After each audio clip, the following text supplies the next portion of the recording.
말씀을 간략하게 요약해 보겠습니다. 오늘 본문 말씀은 예수 믿는 자는 제사함을 받았다. 예수 믿는 자는 제사함을 받았다. 예수 믿는 자는 아버지 하나님을 안다. 예수님께서 이런 말씀들을 하셨습니다. 나와 아버지는 하나다. 나를 본 자는 아버지를 보았다.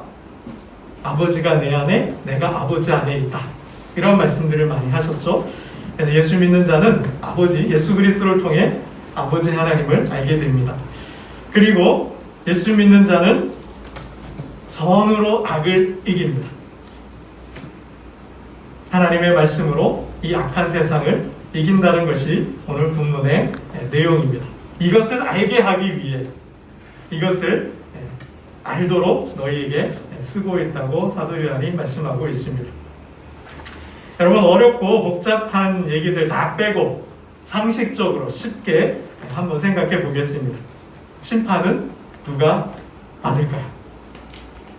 심판은 누가 받습니까? 아멘.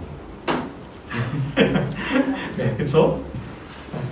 안 믿으면 심판 받아요, 그죠? 네, 결론인데 누가 심판 받느냐? 심판 받을 일을 한 사람이 심판 받습니다. 그렇죠. 심판은 누가 받느냐? 심판 받을 일을 한 사람이 심판을 받는 거예요. 심판 받을 일이 없다면 심판도 없는 거죠. 여러분, 심판은 마지막 날에만 있는 게 아닙니다. 죄가 있는 곳에 심판이 있습니다. 죄 지은 사람이 심판을 받는 거예요. 죄가 없으면 심판도 안 받는 거죠. 이건 상식이에요. 이건 뭐 종교적인 교리, 신앙을 떠나서 사회적으로, 세상적으로 통용되는 그냥 보편적인 일반적인 법칙인 거죠. 죄를 지으면 당연히 심판을 받는 거예요. 그게 권선징악 그러지 않습니까? 선은 권하고 악은 지금 벌한다라는 게. 여러분, 우리가 예수를 믿는 이유가 무엇입니까? 왜 우리는 예수 믿는 사람들은 착하고 선하고 빠르게 살아야 합니까? 심판받지 않으려고? 구원받으려고 착하게 빠르게 살아야 하는 걸까요? 아닙니다. 그건 행위구원이에요. 그죠? 그거는 행위의 신앙의 목적이 행위에 있어요. 그건 가톨릭적 신앙이에요. 우리 개신교 성경이 말하는 삶, 믿음의 삶, 하나님의 백성들이 착하고 선하게 바르게 살아야 하는 이유는 구원받았기 때문에, 하나님의 백성이 되었기 때문에 당연히 마땅히 그렇게 살아야 한다는 거예요. 여러분, 사랑에는 두려움이 없다고 그럽니다. 온전한 사랑이 두려움을 내쫓는다고 해요. 왜요? 두려움에는 형벌이 있기 때문입니다. 사랑에는 두려움이 없어요. 왜요? 하나님의 사랑이 두려움을 이기게 하는 거죠. 하나님의 사랑이 이미 다 용서하셨기 때문에, 십자가에서 그리스도를 통하여 모든 죄를 사해 주셨어요. 용서해 주셨어요. 그러기에 예수 믿는 자에게는 두려움이 없는 거예요. 그래서 하나님의 사랑이 두려움을 이기는 거죠.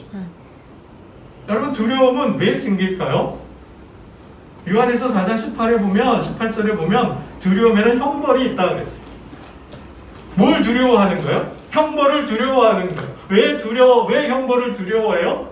죄를 지었으니까. 죄를 지었으니까 벌 받을 것을 두려워한다라는 거죠. 그래서 예수 믿는 자에게는 그런 두려움이 없다라는 거예요. 그리스도 안에 있는 하나님의 온전한 사랑이 그 두려움을 이기게 한다라는 거죠. 왜요? 이미 용서해 주셨으니까. 용서 받았기 때문에 두려움이 없다라는 거예요. 여러분, 쉬운 말로 바꾸면 정직한 자가 바르게 착하게 선하게 사는 자에게 심판이 있을까요? 심판이 없어요. 바르게 선하게 착하게 사는 사람이 두려움을 가질까요? 두려워 않잖아요. 두려울 게 없는 거죠. 왜요? 벌 받을 일을 안 했으니까. 심판 받을 일이 없는 거죠. 오히려 정직하게 사는 사람들은 형통한 거예요. 오히려 정직하게 사는 사람들은 더블 복을 받는 거죠. 오히려 여호와의 날, 여호와의 분노의 날, 마지막 날에 오히려 정직한 자들은 구원을 받는 거예요. 그러나 악을 행하고 죄를 지은 자는 여호와의 날이 어떤 날로 다가와요? 구원의 날이 아니라, 생명의 날이 아니라 여호와의 날이 심판의 날로, 두려움의 날로 다가오는 거죠. 여러분, 이거는 꼭 명심하면 좋겠어요. 우리는 심판받지 않으려고, 구원 받으려고 예수 믿는 게 아니고, 예수를 믿으면 예수 안에 있는 하나님의 사랑이 자유함을 주시는 줄로 믿습니다. 아멘. 네, 두려움이 없는 거예요. 여러분, 사람이 죄를 지으면 어떻게 될까요? 죄를 지은 사람은 어떻게 될까요? 당연히 양심의 가책을 느끼죠. 죄의식이 들고 죄책감을 느낍니다. 이게 정상이에요. 죄를 지으면 죄를 지은 사람의 마음속에는 꺼리낌이 있는 거죠. 가책이 있어야 돼요. 어떤 죄책감과 죄의식이 있어야 하는 거예요. 이거는 하나님께서 그렇게 만들어 놓으셨어요. 사람을 그렇게 만드신 거예요. 태초에 사람을 만드실 때 사람의 마음속에는 뭐가 있어요? 양심이라는 게 있어요. 그 양심이 도덕적 생활을 하게 하는 거예요. 법을 지키게 만드는 거예요. 하나님은 태초에 사람을 그렇게 그런 기능을 하도록 만들어 놓았어요. 그런데 죄를 짓고도 미안함이 없다. 죄를 짓고도 어떤 잘못했다는 의식이나 감정이 없다. 죄를 짓고도 죄의식이, 죄책감이 없다. 가책을 안 느낀다. 그거 어떻게 된 걸까요? 양심불량이죠. 양심불량. 우리가 하는 말로는 양심의 하인을 맞은 거죠. 즉 양심이 마비가 된 거예요. 작동을 하지 않는 거예요. 그러니까 우리 사회에 묻지마 테러, 묻지마 폭력, 아주 강력한 정말 사건들이 일어나는 거예요. 사이코패스, 소시오패스 같은 그런 사건들이 일어나는 거예요. 여러분, 사실 잘못하면 미안한 마음이 드는 거예요. 이성적으로, 우리가 이성이라는 것이, 머리라는 것이 하면 된다, 안 된다 라는 생각을 하잖아요. 이건 해도 되겠다? 이건 하면 안 되겠다? 이거를 하면 법을 어기는 것이네? 이거는 좀 도덕, 윤리적으로 맞지 않네? 이런 생각을 하게 되어 있잖아요. 이게 이성이에요. 이게 우리의 머리가 하는 일이라고요. 당연히 무슨 일을 하기 전에, 행동을 하기 전에 사람은 판단하게 되어 있어요. 이게 자동이에요. 옳으냐, 그르냐, 해야 되냐, 말아야 되냐. 이거는 이성의 역할이에요. 그래서 당연히 하게 되어 있어요. 이게 작동하지 않으면 뭘까요? 동물이죠. 이성 없는 짐승이죠. 동물에게는 이러한 판단 기능이, 도덕적 판단 기능이 없어요. 사람에게만 있는 거예요. 그래서 사람은 도덕적, 윤리적 존재거든요. 여러분, 우리는 이성적 판단만 하는 게 아니라 사람은 감정적 판단도 해요. 왜요? 사람 마음은 이심전심이에요. 나와 같은 마음, 나와 같은 감정을, 생각을 상대도 하게 되어 있거든요. 그렇죠? 어떤 행동을 했어요? 어떤 말을 했어요? 실수를 하고 실언을 했어요?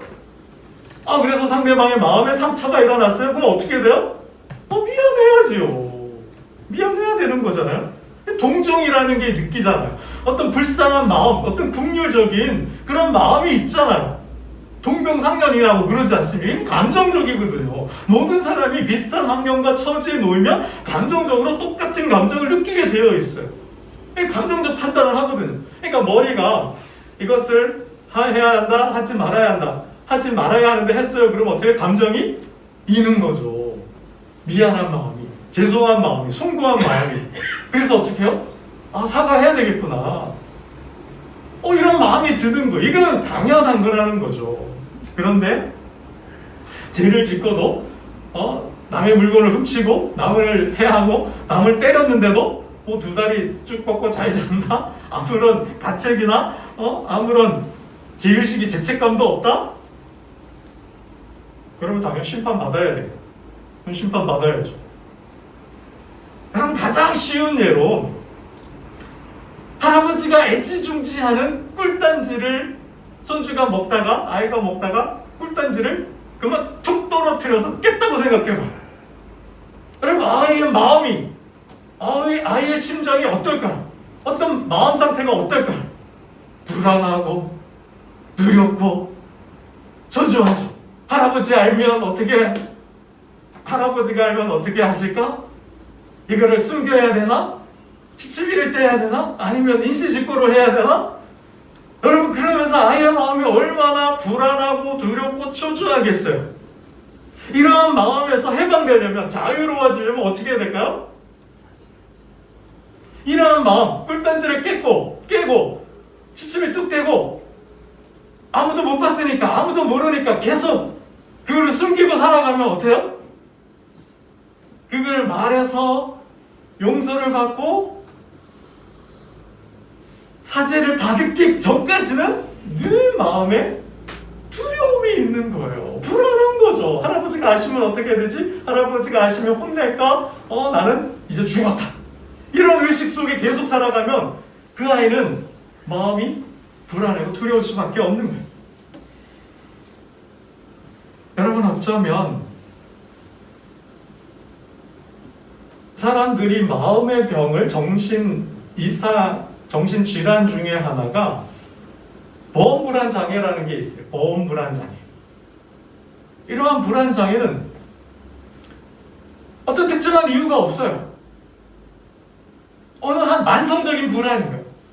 내가 왜 두려워하는지도, 내가 불안해하는지도 이유를 모르는 거예요. 그냥 불안한 거죠. 이게 불안이 심해지면 이제 우울로도 가요.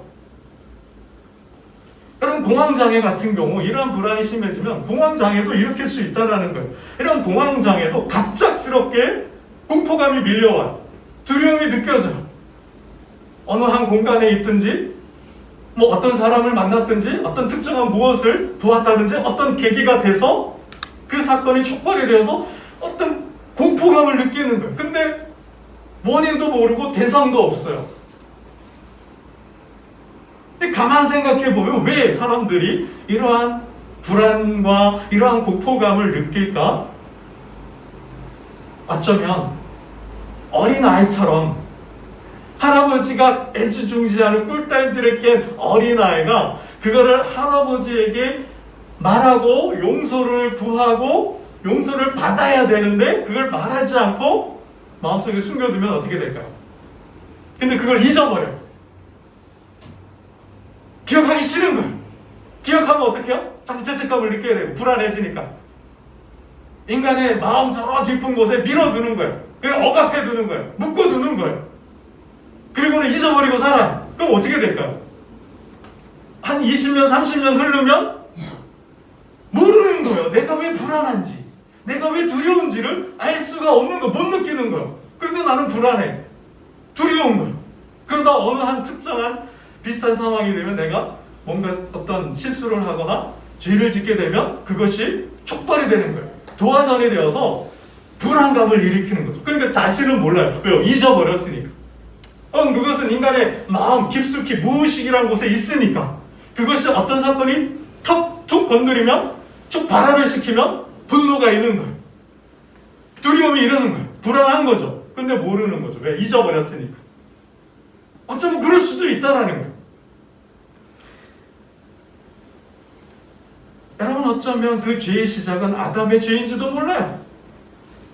인류가 죄의식 속에서 두려움 속에 살아오는 것은 어쩌면 아담이 지은 그 죄가 우리의 의식을, 우리의 무의식을 지배하고 있는지도 몰라요.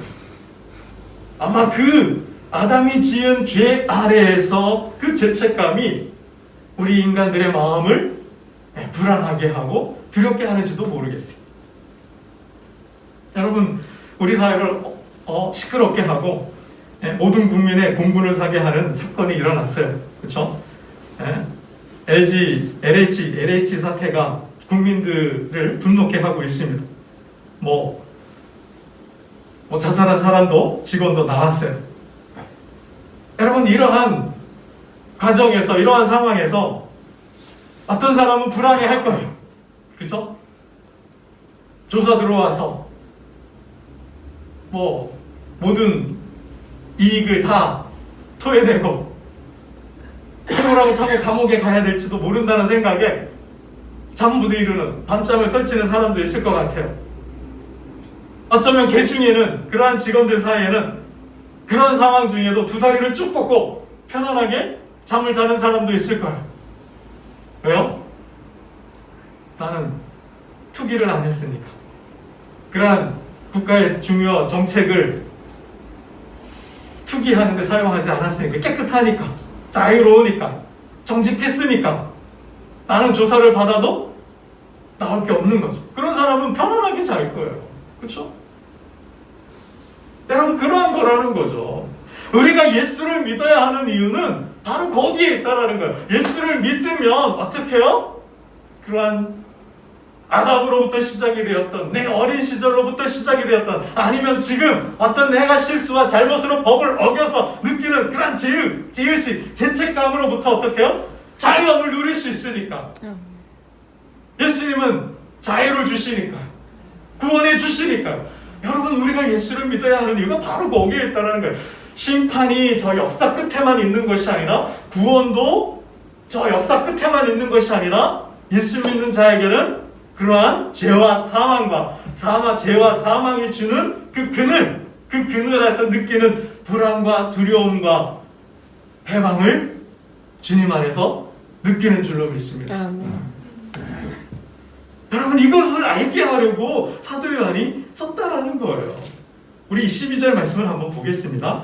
12절 함께 봅니다. 시작. 자녀들아, 내가 너희에게 쓰는 것은 너희 죄가 그의 이름으로 말미암아 사함을 받았으니. 그의 이름으로. 이미 하나님은 예수 그리스도를 통하여서, 그의 십자가 사건을 통하여 이미 모든 죄를 용서해 주셨다는. 다음은 뭐 하기만 하면 될까요? 꿀단지를 깬 아이가 할아버지를 찾아가서, 할아버지, 제가 할아버지의 꿀단지를 깼어요. 용서해 주세요. 그러면 할아버지가 회초리를 들까요? 이놈! 하고 그냥 무릎을 꿇치고 종아리 걷어! 그러고 그냥 매질을 할까요? 세상에 그런 할아버지는 없다고 생각합니다. 저와 여러분이 믿는 하나님도 저와 여러분이 어떠한 실수를 하고 어떠한 죄를 지었든 하나님 앞에서 또 누군가를 해하게 하고 누군가를 아프게 했다면 그 사람에게 용서를 구한다면 하나님은 다 용서를 해주시는 줄로 믿습니다. 아멘. 이러한 자유함을 누리셔야 돼요. 이러한 기쁨을 누릴 수 있어야 합니다. 여러분, 구약의 하박국 선지자가 이러한 고백을 합니다. 참 많이 불렀던 찬양 가사이기도 한데요. 찬양 가사와 본문이 조금 달라요. 표현이 달라요. 그러나 내용은 똑같습니다. 찬양 가사를 잠깐 읽어드리면, 무화과 나뭇잎이 마르고 포도 열매가 없으며 감람나무 열매가 그치고 논밭에 식물이 없어도 우리의 양떼가 없으며 외양간 송아지 없어도 난 여호와로 즐거워하리. 난 구원의 하나님을 인해 기뻐하리라. 여러분, 포도나무 열매가 없어요. 감람나무 열매도 없어요. 우리의 양떼가 없고 외양간 송아지도 없어요. 이것도 없고 저것도 없고 요것도 없어. 아무것도 없어요. 다 빼앗긴 거예요. 갈대아 사람들이, 바벨론 군대가 와서 다 빼앗아 간대요. 그런데 기쁘대요. 그런데 즐겁대요. 그런 하나님을 찬양하고 노래한대요. 여러분, 그럴 수 있습니까? 아무것도 없는데, 다 빼앗겼는데, 그런 상황에서 어떻게 하나님을 찬양하고 하나님께 영광을 돌릴 수 있을까요? 도대체 하박국 선지자가 말한 그 기쁨의 상태, 그 희열의 상태, 그 화물의 상태는 도대체 어떤 상태이고 어떤 감정, 어떤 마음, 어떤 기쁨일까요?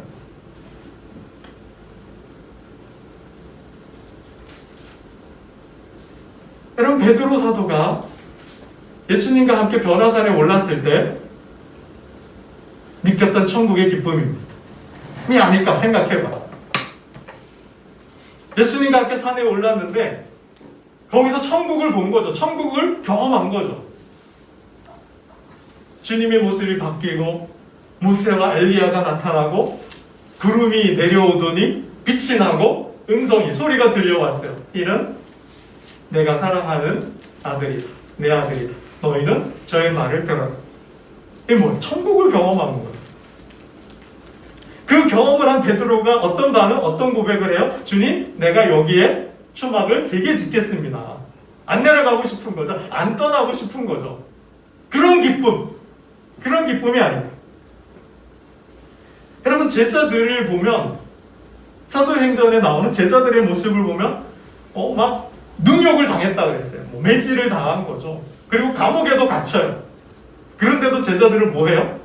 능욕을 당하면서도 기뻐했다 그랬어요.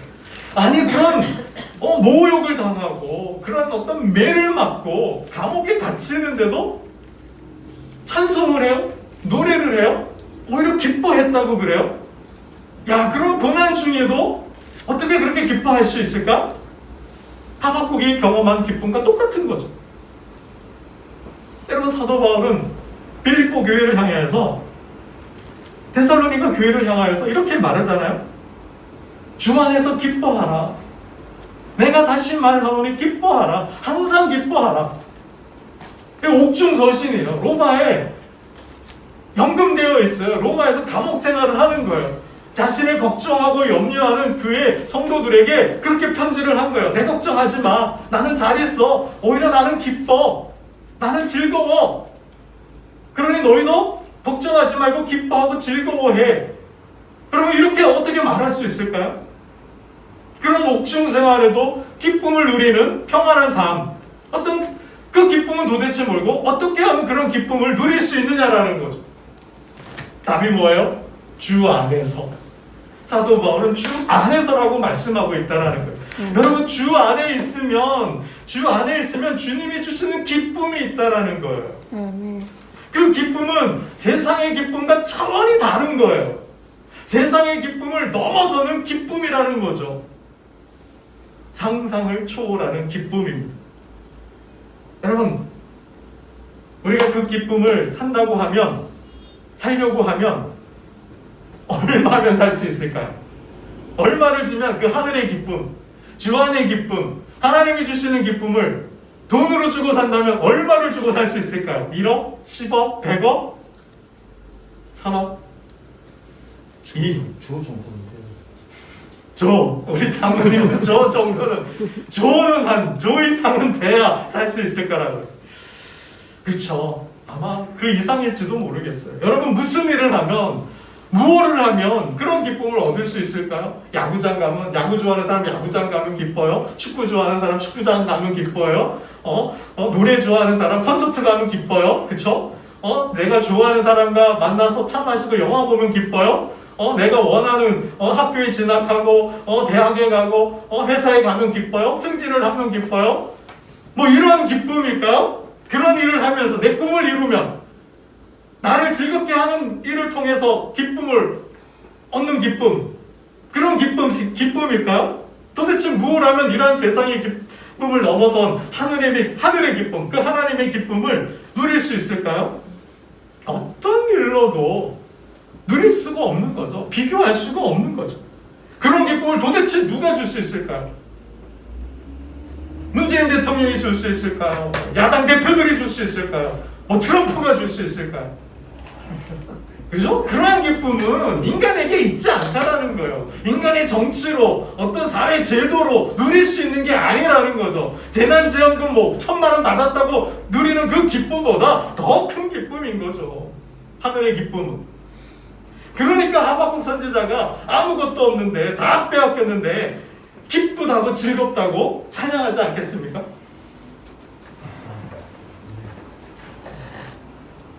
여러분, 스바냐 선지자를 볼 때 하박국 선지자의 마음이 이해가 되더라고요. 스바냐 선지자가 이렇게 고백을 하고 있습니다. 그들의 은과 금이 여호와의 분노의 날에 능히 그들을 건지지 못할 것입니다. 바벨론 군대가, 세계 최강의 군대가 이스라엘을 공격해왔어요. 유다를 공격해왔어요. 맞서 싸울 힘도 능력도 군대도 사람도 없어요. 그냥 다 멸망당하는 거죠. 그냥 다 빼앗기는 거예요. 그런 상황에서 왕이 구해줍니까? 왕도 왕 자신을 구원 못해요. 뭐 최고 부자라고 그 돈이 그 재산이 그 멸망의 날 자신을 구원합니까? 아니에요. 뭐 골리앗 같은 그런 건강과 힘이 있다고 이기는 건가요? 아닌 거죠. 10,000명을 어떻게 싸워 이길 수 있겠습니까? 그러니까 멸망의 날이 여호와의 날이 그런 날이라는 거예요. 그렇게 여호와의 날이 임하여서 멸망당하는데 인간의 힘과 지식과 권력과 명예는 그 무엇으로도 자신을 구원할 수 없다라는 거예요. 구원은 오직 누구한테 있어요? 하나님께, 여호와께 있다라는 거죠. 아멘. 그래서 그때 누가 구원을 받아요? 정직한 자. 아멘.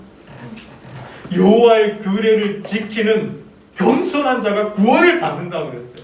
하나님은 블레셋 사람들이 가졌던 땅과 토지와 집과 그 모든 것을 누구한테 줘요? 여호와의 날에 구원받은 자에게 준다고 그랬어요. 누가 돌아와서 그 유다를 새로운 터전을 잡고 살아요? 여호와를 경외했던 자들이 돌아오고 그들이 그 땅을 다시 차지하고 살아가지 않습니까? 이게 하나님께서 주는 정직한 자에게 주는 복이라는 거예요. 여러분, 내가 내 스스로를 즐겁게 하고 세상 사람들처럼 요리조리 요령을 피고 깨를 부리고 법을 어겨서 가면서 누리는 복은 손 안에 진 모래와 같다라는 거예요. 그러한 부를 부러워하지 말라라는 거예요. 그러한 부를, 그러한 권력을 셈할 필요 없다는 거예요. 질투할 필요도 없다라는 거예요. 그것들은 다 뭐예요? 다 사라진다는 거죠. 그런 세상의 정욕들, 우리 16절 말씀, 16절, 17절 말씀을 읽고 말씀을 정리하고 끝내겠습니다. 16절, 17절 함께 봅니다. 시작. 이는 세상에 있는 모든 것이 육신의 정욕과 안목의 정욕과 이생의 자랑이니 다 아버지께로부터 온 것이 아니요 세상으로부터 온 것이라. 이 세상도 그 정욕도 지나가되 오직 하나님의 뜻을 행하는 자는 영원히 거하느니라. 아멘. 하나님께서 주시는 복, 하나님께서 주시는 집, 하나님께서 주시는 힘, 하나님께서 주시는 건강이 아니면 다 빼앗기는 거예요. 다 사라지는 거예요. 내가 쥐려고 하고 내가 얻으려고 하고 내가 가지려고 했던 것들은 설령 가졌다 하고 이루었다 한들 다 뭐예요? 사라질 것들이라는 거죠. 바벨탑과 같다라는 거예요. 우리의 이름을 내고 흩어짐을 면하자 해서 큰 탑을 쌓았지만 하나님 흩으시잖아요. 그러나 하나님 주시는 힘으로 세운 내 집은, 내 탑은, 내 영혼의 집은 어때요? 견고한 그리스도의 반석 위에 섰기에, 그리스도의 터 위에 세웠기에 비가 나고 창수가 나도 결단코 흔들리지 않는다라는 거죠. 여러분, 이러한 복을 받으셔야 한다라는 거예요. 아멘. 오늘 밤 내 영혼을 데려간다면 그 천하가 무슨 소용이 있겠습니까? 오늘 밤 내 영혼을 거두어 간다면 그 그득한 창고가 누구의 것이 되겠습니까? 여러분, 하박국 선지자의 기쁨은 하나님과 질문하고 대화하는 중에 얻었다는 거예요. 여러분, 이게 중요해요. 하나님과의 깊은 영적인 교제, 영적인 대화 속에서 하나님이 영적인 통찰을 주셨다라는 거예요. 깨달음을 주셨다라는 거예요. 새로운 것을 알게 해주셨다라는 거예요. 그럴 때 누리는 기쁨이라는 겁니다.